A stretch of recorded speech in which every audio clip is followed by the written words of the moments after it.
انہوں نے دوسرے مسلمان کو کافر کہہ کے مارا ہے. بخاری مسلم کی روایت ہے کہ جو بندہ کسی کو اپنے مسلمان کو کافر کہتا ہے کسی کو اور وہ نہیں ہوتا, یہ خود کافر ہو جاتا ہے, یہ کفر کے اندر نمبر لے جاتا ہے اس بندے سے. کس نے اختیار دیا تمہیں؟ کس نے اتھارٹی دی ہے؟ یہ ہے بنیادی طور پر وہ وجہ کہ ہمارے ہاں مذہبی فکر کو یہ پریشر گروپس ہیں, ان کو کھلی چھوٹ دی ہوئی ہے, چھوٹے سانڈ بنے ہوئے ہیں, جس کے اوپر چاہتے ہیں چڑھ دوڑتے. او جناب اس نے گستاخی کی ہے, توہین, تکفیر, کافر ہو گیا, یہ مذہب سے باہر نکلا ہوا ہے, مارو اس کو. یہ ویسے بھی ان کے فرقوں کی ایکسپائری ڈیٹ آ چکی ہے, یہ ختم ہو رہے ہیں یہ فرقہ جتنے بھی ہیں یہ, کیونکہ ایک تو ان کے اندر روح باقی نہیں بچی, انسانیت نہیں بچی, اور جس چیز کے اندر انسانیت نہ بچے نا, روح نکل جائے, وہ مر جاتی ہے وہ چیز. اور دوسری بات یہ کہ اہل البیت کی تعلیمات سے یہ دور ہے. اہل البیت کی تعلیمات کہ اگر یہ حامل ہوتے اور ہماری قوم کو, اصل جو ہیروز ہیں اس قوم کے, اس امت کے, اہل البیت علیہم السلام, ان کی سیرت اگر پڑھائی جاتی تو یہ بالکل ایسا نہ ہوتا. یہ ترقی پسند قوم ہوتی, یہ فرقوں کے نام پہ نہ لڑتے, یہ مسجدوں کے نام پہ قبضے نہ ہوتے, اللہ کے نام پر بے گناہوں کا قتل نہ ہوتا, اگر اہل البیت علیہم السلام کی فکر کی ترویج یہاں پہ ہوتی. سلیبس میں کیا پڑھایا جا رہا ہے؟ محمد بن قاسم جو یہاں پر اہل بیت کو مارنے کے لیے آیا تھا, وہ محمد بن قاسم, اسے پڑھایا جاتا ہے. اور اب تو صلاح الدین ایوبی کی وہ پوری مووی بنا دی انہوں نے, غزنوی اور فلاں فلاں پڑھائے جاتے ہیں. احمد شاہ ابدالی. جناب امام جعفر صادق علیہ السلام کی سیرت نہیں پڑھا سکتے آپ؟ نصاب کے اندر امام محمد الباقر کی زندگی کے بارے میں نہیں بتا سکتے کہ علوم کے خزانے تھے؟ امام جعفر صادق کے شاگردوں کا نہیں بتا سکتے؟ جابر ابن حیان, ابن سینا, یہ کن کے شاگرد تھے؟ طبیعیات, ما بعد طبیعیات, یہ جو علوم ہیں فزکس کے, کیمسٹری کے, یہ کہاں سے ایجاد ہوئے ہیں؟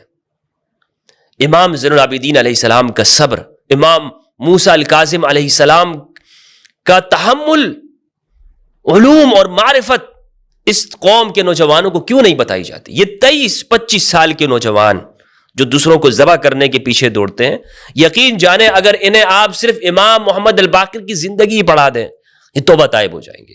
امام جعفر صادق علیہ السلام کی علوم پڑھا دیں, ان کی زندگی کے چند اوراق پڑھا دیں, پوری کتابیں نہیں, چند اوراق ہی ان کی زندگی کے بارے میں بتا دیں.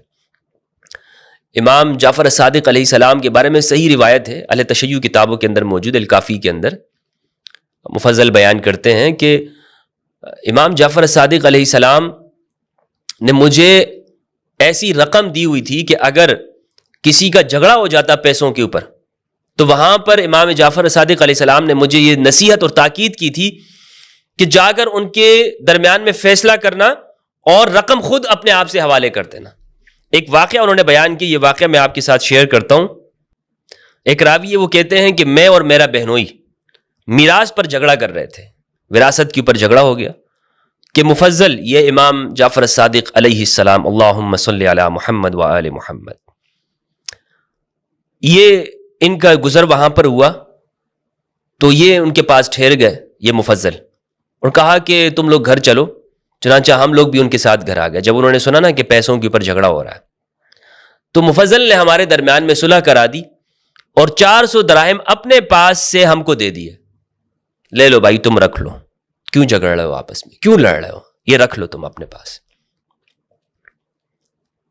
جب ہم مطمئن ہو گئے کہ بھائی یہ مال ہمیں مل گیا ہے تو انہوں نے کہا کہ یہ میرا مال نہیں ہے, یہ جو میں تمہیں دے رہا ہوں 400 دراہم, یہ میں نے اپنی جانب سے نہیں دیے, بلکہ یہ امام جعفر صادق علیہ السلام نے مجھے حکم دیا ہے کہ جب ہمارے اصحاب میں سے اگر کوئی جھگڑا ہو جائے تو میں ان کے درمیان میں صلح کرا دیا کروں, اور حضرت امام جعفر صادق علیہ السلام کے مال میں سے وہ مال ان کو دے دیا کروں تاکہ وہ جھگڑا ختم ہو جائے.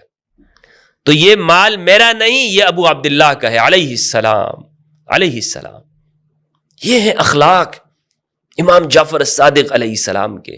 لوگوں کا جھگڑا ختم کرتے ہیں بھائی, جھگڑا نہیں ہونے دیتے وہاں پہ. اور یہ مذہبی طبقات, ان کا جو مذہب ہے یہ بنو امیہ کا, جس میں قتل, مار دھاڑ, قتل و غارت گری ہے, اس میں کیا ہے؟ اپنے مسلمان بھائی کو کہتے ہیں یہ کافر ہے, اسلام سے نکلا ہوا ہے مذہب سے. مجھے بتاؤ او بھائی مولویوں, تم سے پوچھنا چاہتا ہوں, تکفیریوں, کون سا مذہب تم لوگ اس کا پرچار کر رہے ہو؟ دین محمد صلی اللہ علیہ وآلہ وسلم کا یہ بنو امیہ کا ہے، جس میں اہل البیت علیہم السلام کو شہید کیا گیا، معصوم چھوٹے بچوں کو شہید کیا گیا اس میں۔ یہ محمد رسول اللہ صلی اللہ علیہ وآلہ وسلم کا دین نہیں ہے جو اس پر تم عمل کر رہے ہو۔ تو میں تو ہمیشہ کی طرح آج بھی کہوں گا کہ اس کا ایک ہی حل ہے، اور وہ یہ ہے کہ ہم اپنے سلیبس کے اندر اہل البیت کی سیرت کو لازمی کریں، اصل ہیروز کی تعلیمات کو اس قوم کے سامنے پیش کریں کہ یہ قوم کے اخلاق درست ہوں، رویے درست ہوں۔